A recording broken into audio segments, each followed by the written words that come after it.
تو دوسری طرف ان کے ایام طفولیت اور بچپن کی زندگی بھی خونوں کی طرح بیدار، حسین و دلکش تھی،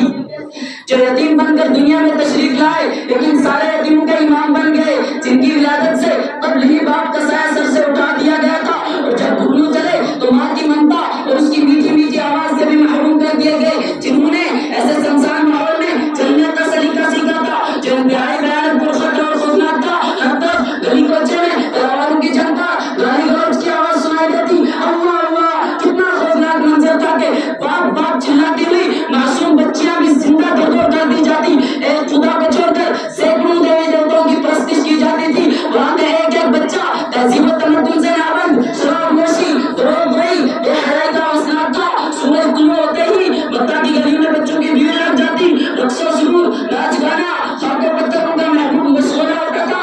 گالی گلوچ ان کے لبوں پر مچلتا تھا، لیکن قربان جائیے آمینہ کے لال اور عبداللہ کے دونوں یتیم پر، جن کی آمد پہ لاکھوں سلام، جن کی ولادت پہ لاکھوں سلام، جن کی طفولیت پہ لاکھوں سلام، جن کی شبابیت پہ لاکھوں سلام، جن کی نبوت پہ لاکھوں سلام، جن کی رسالت پہ لاکھوں سلام، جن کے قدموں پہ سو جان قربان۔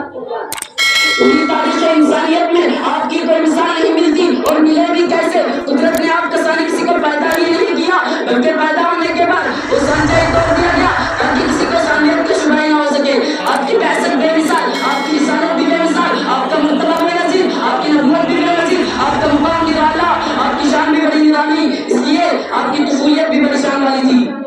حضرت انس رضی اللہ عنہ فرماتے ہیں کبھی آپ صلی اللہ علیہ وسلم نے کسی کو گالی نہیں دی، نہ کبھی کسی سے بحث کلامی کی، نہ تو کبھی کسی سے بدعہدی اور دغا بازی کی، نہ کبھی کسی گانے بجانے کی مجلس میں شریک ہوئے، اور نہ ہی کبھی غیر اللہ کی کبھی اپنی پرستش کی۔ زمانہ جاہلیت کے اس پرمعصیت گندے ماحول میں آپ کا لڑکپن اتنا صاف و شفاف تھا کہ دور طفولیت ہی میں ہر طرف آپ کے عدل و انصاف، تقویٰ و طاعت کے چرچے ہونے لگے تھے۔ مکہ کی گلیوں میں آپ کی صداقت و امانت، عفت و بہادر کا شور تھا۔ خاندان قریش میں کوئی تبصرہ کرتا کہ آمینہ کا لال کتنا نیک بولا بالا ہے، نہ تو عیسیٰ کی قسم ایسا نیک اور پاکیزہ بچہ، نہ تو میری آنکھوں نے دیکھا ہے، نہ میرے کانوں نے سنا ہے۔ اور کوئی کہتا ہے عبداللہ کا دور یتیم وعدہ کا کتنا سچا ہے، زمین پھٹ سکتی ہے، آسمان ٹوٹ سکتا ہے، مگر عبداللہ کا لاڈلا وعدہ کی تکمیل سے کبھی باز نہیں آ سکتا۔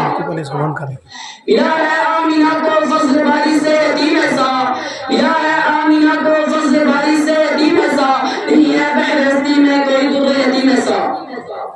میرے عزیز دوستو، یہ قدرت کا نظام ہے کہ جب کسی انسان کو بڑا بنانا ہوتا ہے تو اس کے اخلاق بدل دیا کرتے ہیں، رفتار و گفتار، اقوال و افعال، اور اس کے کریکٹر میں تبدیلی آ جایا کرتی ہے جو روشن مستقبل کی رمزی کرتی ہے۔ بچپن میں بچوں کا حیض دیکھ کر ان کی پرواز کی قسم کھائی جاتی ہے، اس لیے رب کائنات نے اپنے محبوب کے ساتھ ویسا ہی معاملہ کیا۔ آپ صلی اللہ علیہ وسلم کے سر پر ختم نبوت کا تاج سجانا تھا، اس لیے آپ کے پورے سلسلے نسب کو ہر طرح کی غلاظت اور ناپاکی سے محفوظ رکھا۔ مسلم شریف کی روایت ہے، آپ علیہ السلام نے فرمایا ان اللہ اصطفى کنانۃ من ولد اسماعیل واصطفى قریشا من کنانۃ واصطفى من قریش بنی ہاشم واصطفانی من بنی ہاشم۔ سب سے پہلے اللہ تعالیٰ نے حضرت اسماعیل علیہ السلام کے اولاد میں سے کنانہ کو منتخب کیا، پھر کنانہ میں سے قریش کو منتخب کیا، پھر خاندان قریش میں سے بنی ہاشم کو چنا، اور بنی ہاشم میں سے پھر مجھے اللہ نے منتخب کیا۔ یہ انتخاب اور انتخاب کیوں؟ اس لیے کہ آپ کو سید الانبیاء بنا کر مبعوث کرنا تھا، آپ کو ساری دنیا کے لیے رحمت بنا کر مبعوث کرنا تھا، آپ کو شہنشاہ کونین بننا تھا، ہاں آپ کو ساری دنیا کا امام بننا تھا۔ اس لیے قدرت نے شروع سے آپ کے ساتھ ایسا انتظام بھی کیا۔